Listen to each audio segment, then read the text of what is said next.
अध्यात्म पथ के प्रेरणा स्रोत परम पूज्य गुरुदेव जी, अर्चनीय वंदनीय मुद मंगलमय संत समाज, सत्संग की सरिता में उपस्थित आत्मीय बंधुओं, ममतामयी करुणामयी वात्सल्यमयी माताओं बच्चों, आप सबके बीच कुछ देर कुछ विचार प्रस्तुत है। संत सम्राट सदगुरु कबीर साहेब जी ने कहा है, प्रेम न बाड़ी उपजे, प्रेम न हाट बिकाए, राजा परजा जही लुटे, शीस दे ले जाए। प्रेम एक ऐसी चीज है जो ना तो धन देकर खरीदा जा सकता है, ना ही किसी से मांगा जा सकता है। ये तो सेवा और समर्पण की चीज है। जब तक हम समर्पित नहीं होंगे तब तक हम किसी से प्रेम नहीं पा सकते हैं। एक छोटी सी कहानी है। एक बार एक अमीर बच्चे में और गरीब बच्चे में दोस्ती हो जाती है। गांव के ही थे दोनों, कभी कभी मिला जुला करते थे। तो जो गरीब बच्चा था उसके पास एक बांसुरी था, बहुत सुंदर बांसुरी बजाता था। एक बार वो जो अमीर आदमी था, एक अमीर जो बच्चा था, उस अपने दोस्त से कहता है कि भाई अपनी बांसुरी मुझे दे दो। वो कहता है कि ये बांसुरी मैं आपको नहीं दे सकता। अमीर बच्चा था, कहा कि मैं इसकी तुम्हें मुंह मांगी कीमत दे सकता हूं, तुम जितना कहो, चाहे पैसे कहो, चाहे कोई खिलौना कहो, चाहे कोई चीज कहो, मैं तुमको उसके बदले में दे सकता हूं, बस ये बांसुरी मुझे दे दो। उस बच्चे ने कहा कि ये बांसुरी मैं तुम्हें नहीं दे सकता, क्योंकि ये बांसुरी मेरे पिताजी ने अपने हाथों से बनाई है और उन्होंने ही इसी बांसुरी के माध्यम से मुझे सिखाया है, और इस बांसुरी के साथ मेरे पिता का प्रेम जुड़ा है, इसलिए मैं ये बांसुरी तुम्हें नहीं दे सकता। जब ये बात अमीर बच्चा सुना तो उसने सोचा कि बात तो सच है, लेकिन इस चीज को लेने की कोई तरीका तो होगा। कुछ दिन बाद गरीब बच्चा बीमार पड़ जाता है, बिस्तर पर लेटा रहता है। अमीर भाई बच्चा उसकी सेवा करता है, खूब सेवा करता है, खूब सेवा करता है।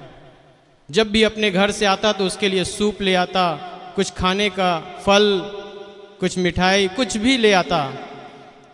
और ऐसा करते करते जब गरीब बच्चा जब ठीक हो गया तो वो कहता है कि मेरे इतने सारे दोस्त हैं, लेकिन कोई मेरे पास नहीं आया जब मैं बीमार था। एक तुम ही हो जो मेरे पास आए। ये लो, तुम्हें जो बांसुरी चाहिए थी, ये बांसुरी आज तुम्हें मैं देता हूं। एक छोटा बच्चा वो बांसुरी अपने दोस्त से कैसे प्राप्त कर लिया?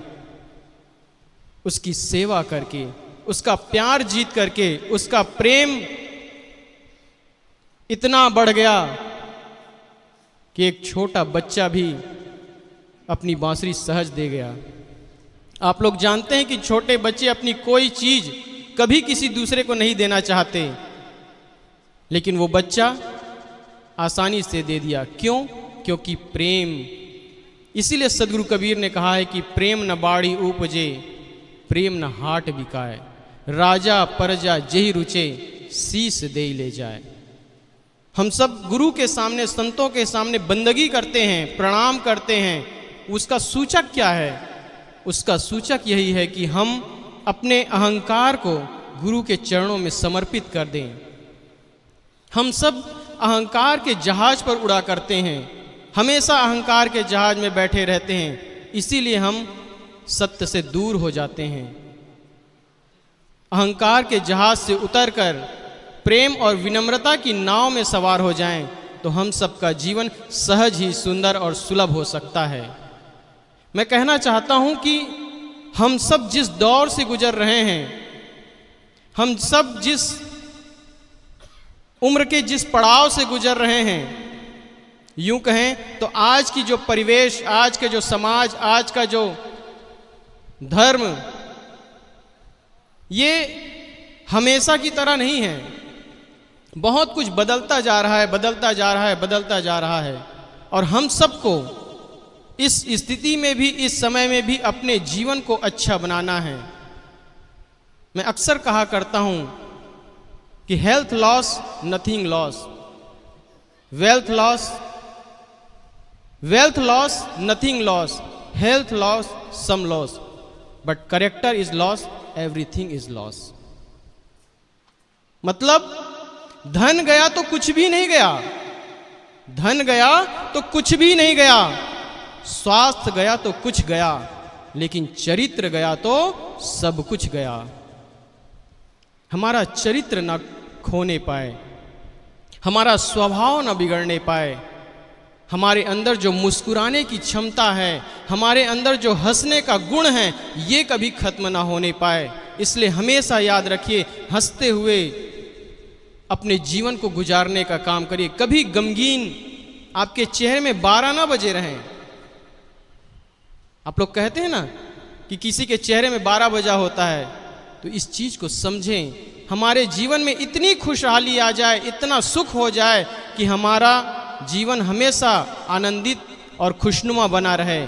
इसलिए हम सबको चाहिए कि हम एक सच्चे इंसान बने, किसी धर्म का लाग लपेट न रखें। मैं हिंदू हूं, मैं मुसलमान हूं, मैं ईसाई हूं, मैं क्रिश्चियन सिख हूं, या मैं जैनी हूं, बौद्धिस्ट हूं, ये सारे चीज एक तरफ कर दीजिए। आप सबसे पहले इंसान हैं, इंसानियत की जीवन जीना शुरू कर दीजिए। और जिस दिन आप इंसान होकर इंसानियत की तरह जीवन जीना शुरू करेंगे, उस दिन आपके जीवन में हर दुख विदा होता चला जाएगा। आपकी जितनी मान्यताएं हैं, सारी मान्यताओं को धीरे धीरे धीरे धीरे खत्म करते जाइए और अपने जीवन को खुशनुमा बनाने का प्रयास करिए। बस इतना ही कहकर मैं अपनी वाणी को विराम देता हूँ। बोलिए सद्गुरु देव की जय। हमारे साथी धनंजय साहब ने बहुत सुंदर विचार अपना रखा। चरित्र से बढ़कर कुछ नहीं है, चरित्र की रक्षा होनी चाहिए। चरित्र सबके मन में खाका खींच गया हो, लेकिन हाँ, यदि हम इसको और थोड़ा कहें, अगर क्रोध करते हैं तो हमारा चरित्र बिगड़ता है, यदि लोभ करते हैं तो हमारा चरित्र बिगड़ता है, यदि मोह करते हैं तो हमारा चरित्र बिगड़ता है, यदि द्वेष करते हैं तो हमारा चरित्र बिगड़ता है। केवल एक पर्टिकुलर स्थिति को न ले लें।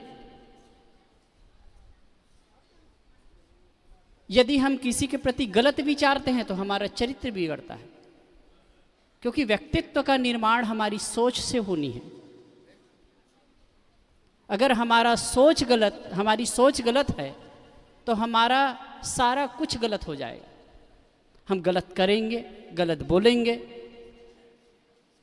गलत व्यवहार करेंगे। इसलिए मन को ठीक करना है। इसे कहा है ना किसी ने, थोड़ा मन दर्पण कहलाए, भले बुरे सारे कर्मों को देखे और दिखाए। मन ही देवता मन ही ईश्वर, मन से बड़ा न कोय, मन उजियारा जब जब फैले जग उजियारा होए। इस उजले दर्पण पर पानी धूल न जमने पाए, तोरा मन दर्पण कहलाए। सुख के कलियां दुख के काटे, मन सबका आधार, मन से कोई बात छुपे ना, मन के नयन हजार। जग से चाहे भाग ले कोई, जग से चाहे भाग ले कोई, मन से भाग न पाए, तोरा मन दर्पण कहलाए। तो चरित्र को ठीक करने के लिए मन को ठीक करने की आवश्यकता है। एक किसी के साथ गलत रिलेशन वही चरित्र की परिभाषा नहीं है। किसी के साथ गलत रिलेशन हो गया तो कहेंगे भाई वो उसका चरित्र खराब है। अगर आप गलत सोचते हैं तो भी आपका चरित्र खराब है, यदि आप गलत बोलते हैं तो भी आपका चरित्र खराब है, यदि आप गलत सोचते हैं तो भी आपका चरित्र खराब है, यदि आप फनफनाते रहते हैं। हमारे यहाँ एक वाक्य लिखा है, त्योरियाँ चढ़ाने से आप उतना सुंदर नहीं लगते, मुस्कुराने से सुंदर लगते। तो ये व्यापक परिभाषा को लेकर चलना होगा, वो तो बहुत स्थूल चीज़ है। यदि हमारा मन ठीक होगा ना तो ये सब कुछ ठीक होने वाले हैं। आए, अब मैं निवेदन करता हूँ सम्माननीय आदरणीय संत श्री विकास साहब से। मैं 2 दिन से देख रहा हूँ वो मंच की तरफ आ ही नहीं पाते हैं, और आते हैं तो हम दूसरे में व्यस्त हो जाते हैं। आपसे निवेदन है कि कुछ मिनट आएँ, आप अपने विचारों से हम सबको लाभान्वित करें।